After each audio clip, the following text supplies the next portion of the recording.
100 jours, ça fait 100 jours que le président américain Donald Trump est au pouvoir. Et le moins qu'on puisse dire, c'est que voilà, il crée des remous un peu partout à travers le monde et surtout des remous économiques, des remous ou des vagues qui atteignent également la Suisse. Et un secteur est particulièrement concerné par les mesures de Donald Trump. C'est l'horlogerie. Alors pour savoir où en est l'horlogerie actuellement, j'ai le plaisir d'accueillir le président de la Fédération horlogère suisse, Yves Buchmann. Bonsoir. Bonsoir. Merci de passer nous voir. Alors, Donald Trump a fait des frayeurs à tout le monde. Il a sorti ses taxes douanières, ses fameux tariffs, en décrétant que la Suisse devait payer 31%. Après, c'est redescendu à 10% pendant 90 jours. Ensuite, Karine Keller-Souter et Guy Parmelin sont allés à Washington pour essayer de négocier. Et la dernière bonne nouvelle, c'est qu'apparemment la Suisse ferait partie des 15 pays avec lesquels le président Trump veut bien négocier. Tout ça, c'est bien gentil, avec un président américain totalement imprévisible. Comment se porte l'industrie horlogère en ce moment? Est-ce que tout le monde a tiré le frein à main et attend de voir ce qui se passe? Alors, je crois qu'il faut dire que la situation était déjà relativement tendue avant que le président Trump décrète ses nouveaux droits de douane. Il y avait déjà certaines difficultés sur le marché chinois dues à des problèmes conjoncturels.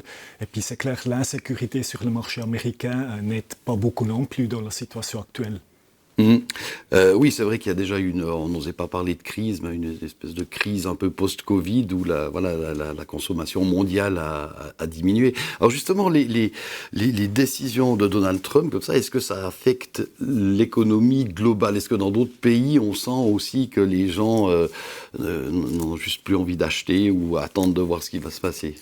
Alors c'est clair, ces déclarations ont eu un effet de tremblement de terre, mais pas que pour nous, pour toute l'économie en Suisse, toute l'économie d'exportation, mais aussi pour les entreprises au niveau mondial.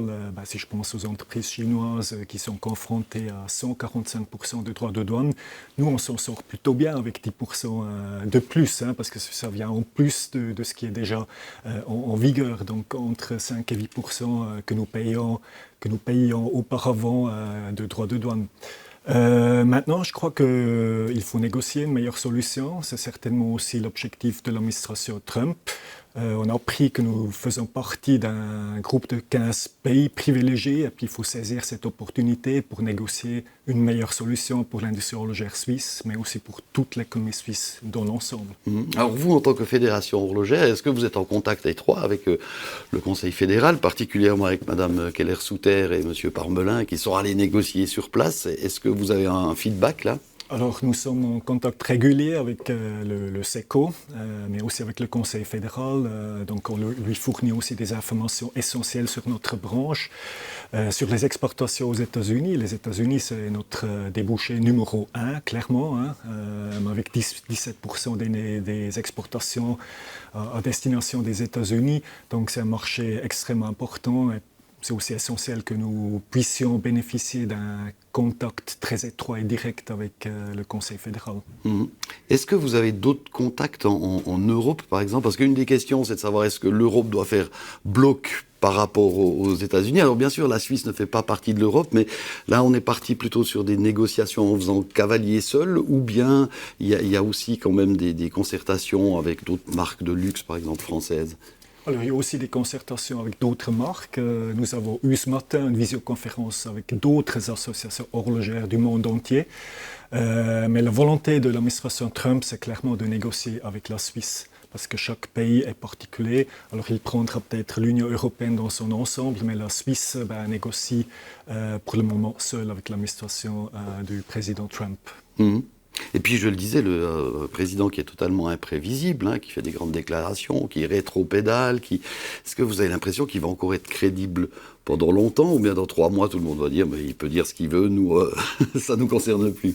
C'est une excellente question. Alors, je crois que le contexte est extrêmement volatile, mais comme la conseillère fédérale Keller-Souter l'a dit, c'est une nouvelle réalité. Il faut s'adapter à une nouvelle réalité.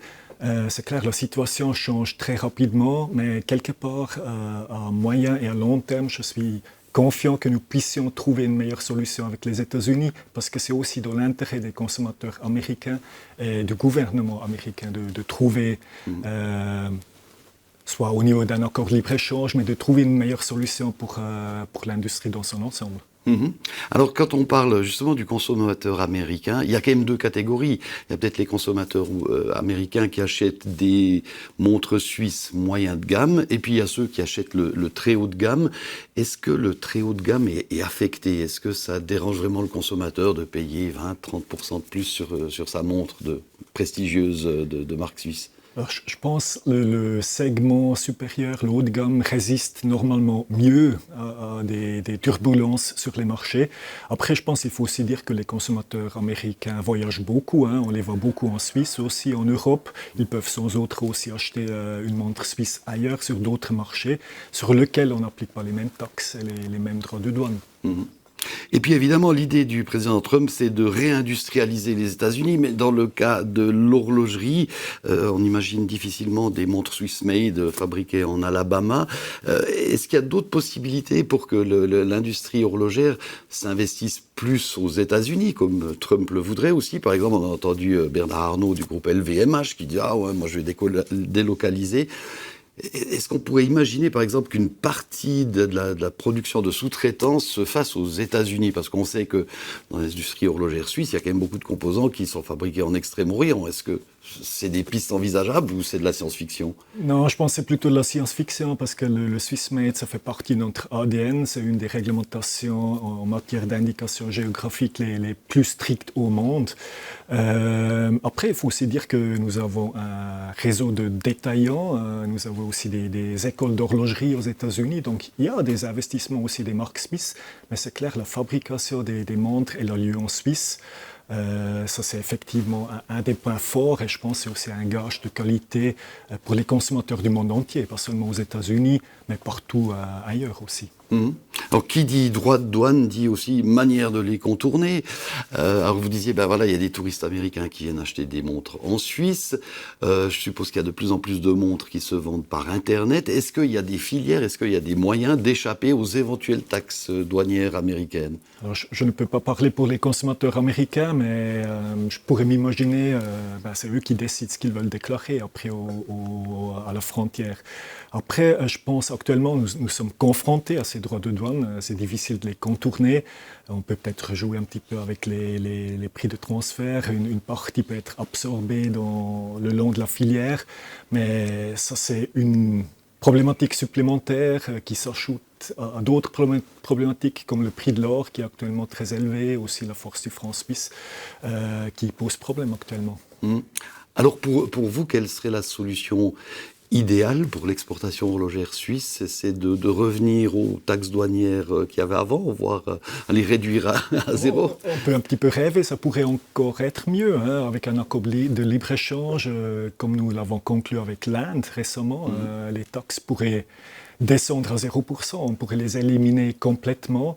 Et puis dans l'idéal, ce serait la solution pour l'industrie horlogère suisse, parce qu'actuellement nous payons des droits de douane déjà. Alors vous représentez l'ensemble des producteurs de montres en Suisse. Quand vous discutez avec vos membres, est-ce que là il y a une certaine solidarité? Ils tirent tous à la même corde ou bien là aussi chacun essaye de trouver un arrangement avec son marché américain? Non, je crois qu'il y a quand même une certaine solidarité parce qu'il faut trouver une meilleure solution pour la branche dans son ensemble, mais pas que pour l'industrie horlogère suisse, mais pour tous les produits suisses dans l'ensemble, pour les machines, pour les produits pharmaceutiques. Donc, il nous faut un accord de libre-échange ou une meilleure solution peut-être sectorielle. Et puis là, je pense qu'on a vraiment des intérêts en commun. Après, ce qui se passe dans les filières, les boutiques, ça c'est plutôt l'affaire des marques, c'est clair. Oui, bien sûr. En tout cas, on sent quand même un petit vent de panique souffler sur la branche horlogère parce que on sent que les premiers qui sont touchés, c'est les sous-traitants, voilà, comme vous le disiez, qui souffraient déjà un peu du recul des affaires d'avant. En tout cas, Yves Buchmann, merci beaucoup d'être venu nous voir. Et puis, on va suivre avec intérêt ce que le président Trump va décider ces 100 prochains jours, peut-être. Merci beaucoup. Avec plaisir, merci. Voilà, c'est la fin de notre entretien. J'espère qu'il vous aura intéressé et que il vous aura donné une vision peut-être un peu plus claire de ce qui se passe entre le marché horloger suisse et les États-Unis, bien que les choses ne soient pas claires du tout. Donc on est un peu accroché aux prochaines décisions du président Trump.